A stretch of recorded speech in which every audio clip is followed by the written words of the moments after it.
Hi everyone, my name is Faraz and I am an undergraduate teaching assistant for Anatomy and Physiology 1, and you might be wondering what that sound is.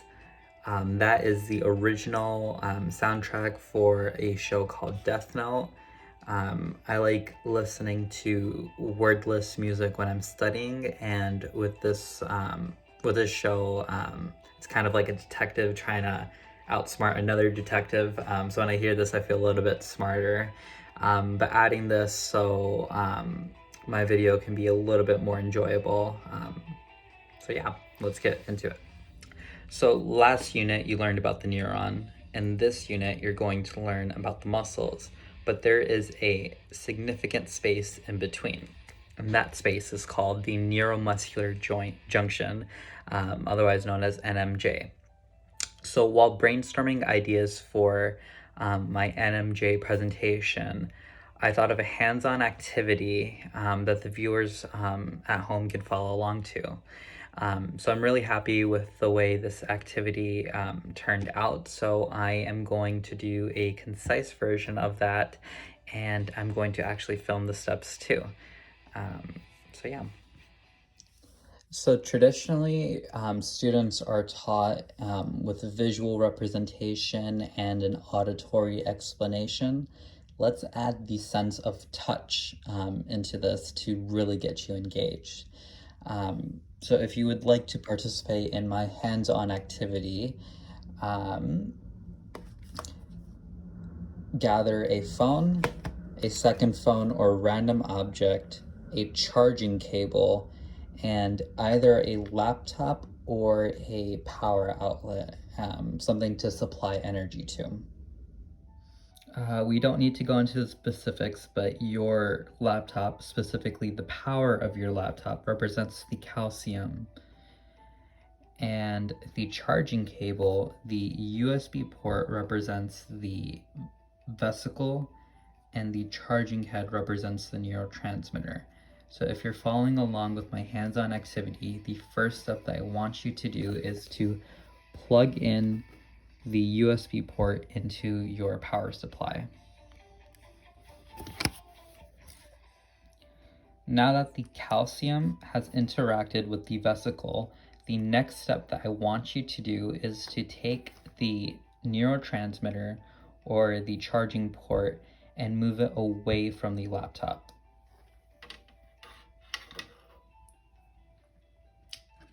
And as I said, this represents the neurotransmitter going away from the neuron.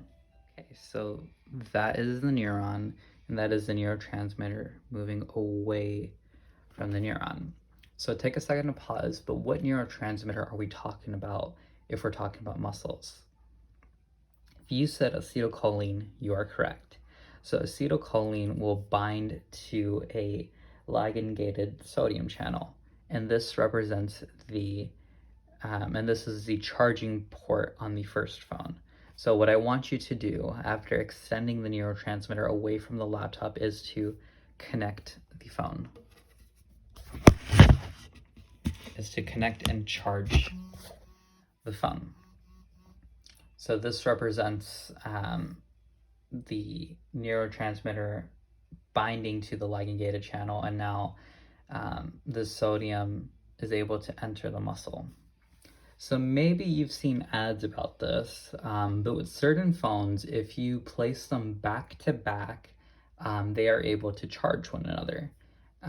If you don't have a second phone, no worries, you can use a random object. I'm using a calculator, but the next step that I want you to do is to place your second object on your first phone.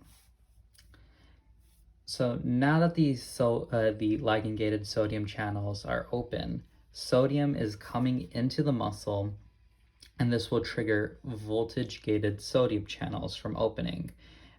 So the first phone is charging the second phone, and so now even more sodium is coming into the muscle. So after this step, the next steps are specific to the muscle, and you will learn that in the following weeks. But there are two other things that you should know with regards to the neuromuscular junction. The first is acetylcholinesterase. This is an enzyme that breaks down acetylcholine. So if you would like, you can think of this as your hand removing the charging head from your phone. The second thing you should know is voltage-gated potassium channels. These open so that the muscle can reset. So if you want to think of it in relation to the charging cable example, you can think of this as letting your phone die so that it can get that charge. So it can go from 0 to 100.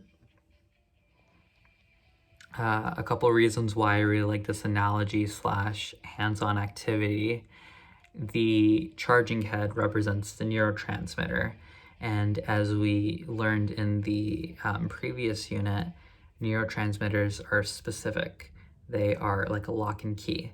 And so what I mean by this is the charging head. An iPhone charger won't charge an Android phone, and an Android charger won't charge an iPhone. So that's one good thing. And the other one is the second object is charged by a charge, which is similar to the voltage-gated channels, which open with voltage. And then the other reason I really like this is that you could follow this at home. I will admit that it was a little bit tricky holding my phone and trying to do this with one hand, but hopefully you were able to follow my voice, follow the video, and really kind of apply your knowledge of the neuromuscular junction to this activity. Processes in anatomy can be hard, but I strongly recommend trying to relate it to things that you do in your everyday life. And for me, that's charging my phone, charging my laptop. So hopefully you found this video to be engaging, and until next time, this is Fraz signing out.